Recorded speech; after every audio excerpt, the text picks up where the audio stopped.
خالي كفال تشالنجنا تيمرو تنبالله لما عنتي صقري نوحي بلا قول عنه بزحات لا تنجي فيديو حيزة متين أخنا قادم مالتي أنا صقري لا تطقم خسي نوح اللي نوح اللي مرد عبيني خزي كلكو عدلية مالتي حسب مسئلة همزي كيران دخيلكو عيلة أبسل استورح لا لك أحول هاللخو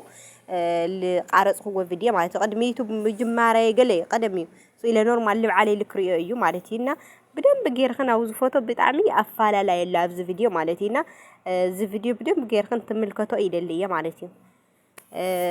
هندي ورحي سلست ورحي سالسا فيديو لنا زي وسلست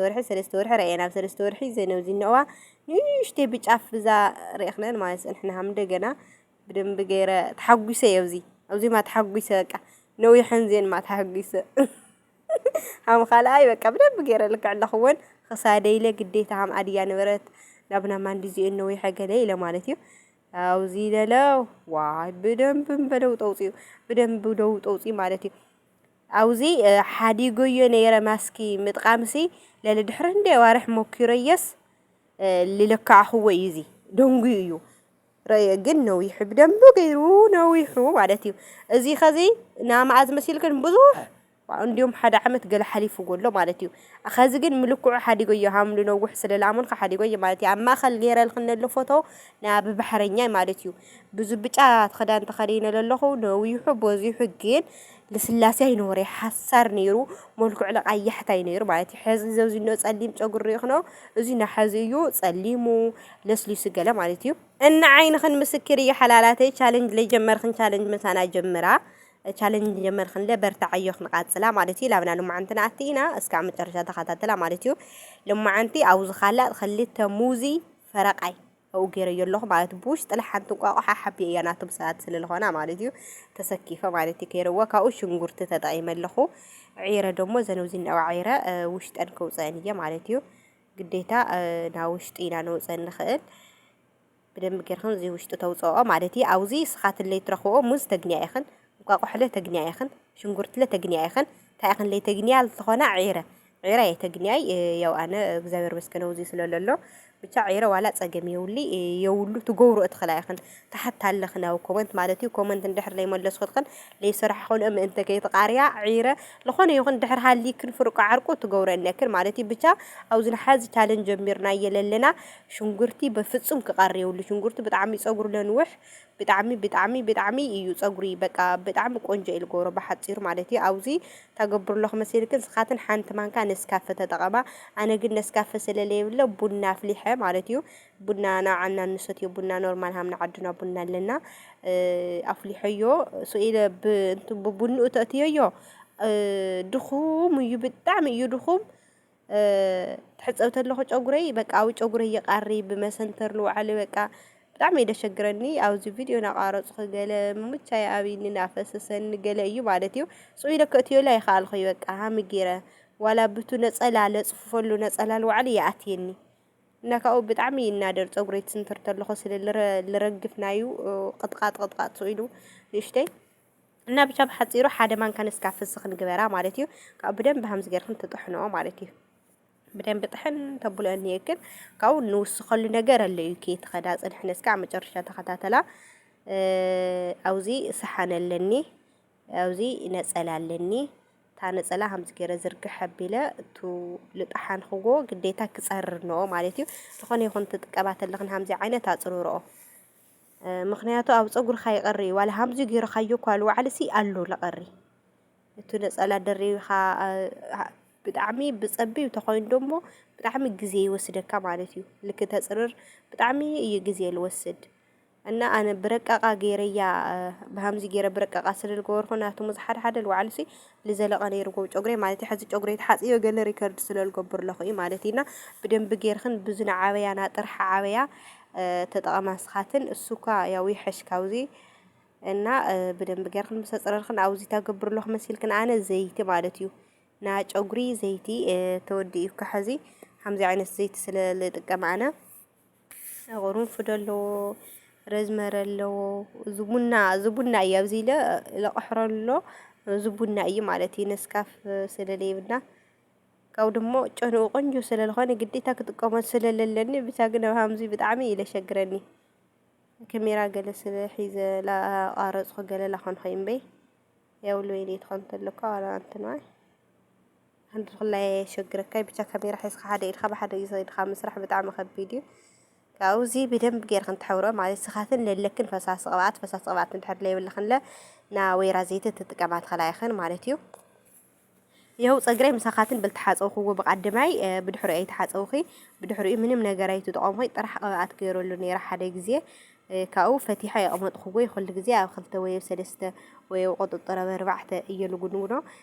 ግዴታ ፀጉርኽን ብፍትሑ ክቕመጥ የብሉ ማለት እዩ ናተይ ፀጉሪ ቅድሚ ዘኽቲ ብጣዕሚ በቃ ይደሓሕዝ ነይሩ ዝተሽዋር ግዴታ የድልየኒ ነይሩ ማለት እዩ ግዴታ ዝተሽዋር ክግበር ነይሩጎ ሕዚ ግን በቃ ለስሉስ ገለ ኣይሸግረኒ ዋላ ሓንቲ ማለት እዩ ሕፅብ ኢላ ባላለየት ቅብኣት ግብረቢለ በደንብ ገይረ ሰንቲረ በደንብ እንተንተይለዮ خلاص ካልኣይ እትፈትሓት ኣለኹ ልስልስ ኢለ ኢለግኒ ማለት ኢና እና ኣብዚ ጌርክን በደንብ ጌርክን ብፅር ተብሎ ፀጉርክን ማለት እዩ ድሕር በደንብ ልደሓሕዝ ኮይኑ ኣብዚ ብድሕሪተይ ልስልስ ኢለ ለገደድ ፀጉረይሲ ብግንበረይ ብድሕሪተይ ኣፈላላይ ኣለዎ ማለት ኢና ድሕሪተይ ነዊሕ ከላይ ከለሩ በጣም ቆንጆ ዝና ድሕሪተይ ወላ ንውሓቱሲ ለዝና ቅድሚተይ ና ድሕሪተይ ይብሎ ማለት እዩ ይወስደ እዩ ብቻ ፀጉረይ እዚአን ይመስላ ማለት ሓላላተይ እስኻትን ፀጉርክን ብጣዕሚ ጽዑቕ ገለ ተኾይኑ ኣብ ክልተ ልክዕ ሓምዛ ኣነ ልጥቀመሉ ጌርክን ከይትጥቀሙ ኢኽን ምንተ ኩሉ ቦታ ክጥዕም ኣብ ሓደ ገጽና 4 ሓደ ገጽና 2 ሓደ ገጽና 2 ተጥቀማን ነክር ማለት እዩ ዝናሉ ማዓንት ሰሪሕና የንና ማስኪ ኣቅጠን ንእሽተይ ልስልስ ለበለ ክኾንዮ ኩሉ ዓይነትና ለማዓንት ሊኾነሲ ኩሉ ግዜ ማስክ ትሰርሓት ኣለኽን ኣነ ቅድሚ ዘኽቲ ብጣዕሚ የተሸዊደ ሰኣን ምፍላጠይ ማለት እዩ እዚ ቪድዮ ለረእኽክን ላለካዕ ክለረእኽክን ሃምዚኦም ነገር ኣይጥቀሚ ነይረ ሃምዚኦም ነገር ተጠቂመተ ዝኾን ነይረሲ በቃ ሕዚ ፀጉረይ ብጣዕሚ ቆንጆ ለውጢ ክልዮ ነይሩ ኢለ ሓስብ ምክንያቱ ሽዑት እንታይ ይጥቀም ነይረ መሲልክን ና ቁሩንፉድ ማይ ጥራሕ እየ ልጥቀም ነይረ ቅብኣት እኳስ መሪፀይ ገዝኢ ሻምቦ መሪፀይ ገዝኢ በቃ ስኢደ ኖርማል ለግነኽዎ እየ ልሕፀብ ነይረ ገለ ማለት እዩ እና ሽዒቱ ብዙሕ ኣይፈልጢ ነይረ ኣብ ዩቱብ ልረእኽዎ ካብ ዩቱብ ለዋላስ ሰርች ገይረ ብዙሕ ነገር የርኢ ነይረ ናቅሩንፉድ ማይ ኣብዚ ኣይጥቀም ነይረ ናይ ለውጢ ናይ እየላ በልኩ ነበርኩ ማለት ኢና ካብዚ ልክዕ ሃምዚ ልበልክክን ማለት እዩ ኣብ ክልተ ፍለይ እስኽናየ ርእሰይ ለህንዝኽላይ ዓውይ ልበሃል ኣይኮነይ ማለት እዩ ንእሽተይ እያ ርእሰይ ፀጉረይ ለህንዝኽላይ ብዙሕ ልበሃል ጫካ ልበሃል ፀጉሪ ሳይኾነይ ደሕናየን ማለት እዩ እስኻትን ግን ብዙሕ ተኾይኑ ፀጉርክን ኣብ 4 እዚ ኣብ ክልተ ትፈልዮ ማለት እዩ ክልተ ፍልየ ብኽን ሓደ ጎድነ ጽንሕብኽን ሓደ ብደንብ ጌርክን ማሳጅ ትገብሮ ማለት እዩ ኣነ ክልተ የፈለየን ኣሎ ሓንቲ ገፀ ሓንቲ ገፀ ሰገረ ማለት እዩ እና በሓፂሩ እዚ በደንብ ጌርካ ማሳጅ ትገብሮኒ ምክንያቱ ብዙሕ ሰዓታት ከይሕዘክን መንተ ብቻው ዚስ ምንም ልብለክን ነገር ስለሌለ በደንብ ማሳጅ ምግባር እዩ በቃ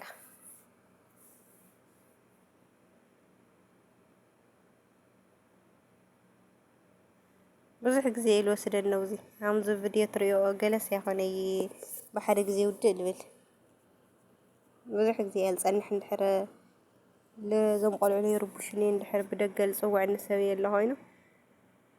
ብዙሕ ግዜ ይወስደለይ ማለት እዩ ብደንብ ጌር ማሳጅ ገብሮ ስለልደሊ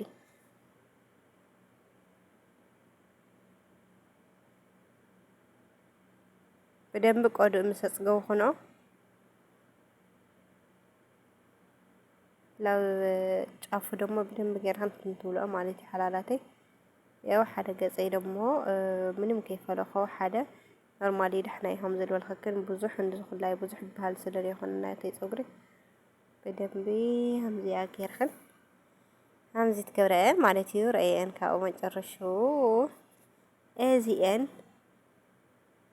ኮይነን ማለት እዩ ለውጥ ኣለዎ ብጣዕሚ ለውጥ ኣለዎ ካብዚ ዝሓደግኽዎ ላውዚ ልዋዕሉ ብጣዕሚ ለውጥ ኣለዎ ማለት እዩ ከምዚ ጌርክን ላስቲክ ክንሽፍን የልክን ንክልተ ሰዓት ፀንሓ ማለት እዩ ድሕሪ 2 ሰዓት ደሞ በደንብ ጌርክን ብሻምቦ ክንሕፅብ ኢልክን ስንትረቢልክን ቅብኣትኽን ፈሳሲ ቅብኣት ንቆዳኽን ግብረብልኽን ጭቃ ቅብኣት ደሞ ዘለላ ፀጉርኽን ብደንብ ጌርክን ቃቢእኽን ቁጥጥር ወይለ ኖርማል ጉንጓኖ ቁጥጥር ተዝኾን ግን ደስ ይብል ቁጥጥር ቆንጆ ስንትር ረብኽን ቁጥጥር ግብረብኽን ተወፃ ማለት እዩ ሓላላተይ